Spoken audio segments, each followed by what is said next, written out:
សួស្តីថ្ងៃនេះដែរគឺជាថ្ងៃដែលយើងបានសម្រាប់ពីការងារហើយនេះគឺជាសកម្មភាពដែលយើងធ្វើដំណើរចាប់ផ្ដើមចេញទៅដើម្បីរើពោះឬជារើកង្កែបហើយនេះយើងបានមកដល់ប្លង់មកកន្លែងហើយសម្រាប់ប្លង់មួយនេះដែរយើងកំពុងតែឈើមើលហើយយើងក៏សម្រេចចិត្តថាយើងនឹងចូលទៅរើនៅប្លង់នេះតែម្ដងប្លង់មកកន្លែងនេះទៅនៅតែអត់ដឹងថា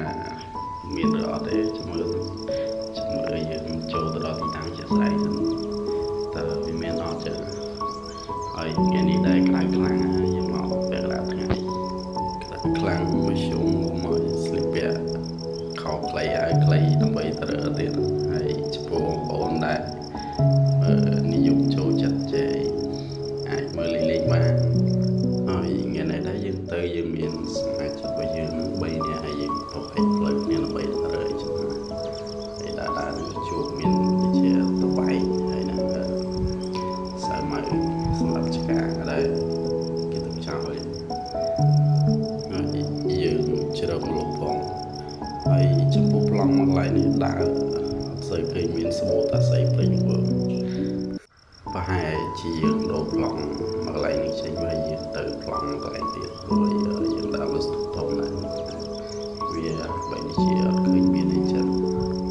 នេះគឺជាប្លង់មកកន្លែងទៀតដែរយើងត្រូវទៅលេងអញ្ចឹងហើយមើលផ្លូវស្អែកក៏ជិះម៉ូតូព្រៃទៅដើម្បីបានទៅលេងនៅមកប្លង់ទេវាក្តៅផងជិះម៉ូតូព្រៃផងតែសប្បាយចំពោះអ្នកគាត់ចូលចិត្តបែបចឹងបែបការដើរលេងព្រៃហើយនេះគឺជាសកម្មភាពក៏ដូចជាទីតាំងមកកន្លែងទៀតដែលយើងមកលេងបងប្អូនអាចទស្សនាមើលបានគឺសិតតែព្រៃតែបងប្អូនហើយក្រាស់ថ្មហើយយើងដើរនឹងក៏បានឃើញរូបមួយអញ្ចឹងយើងក៏ធ្វើការជីកដើម្បី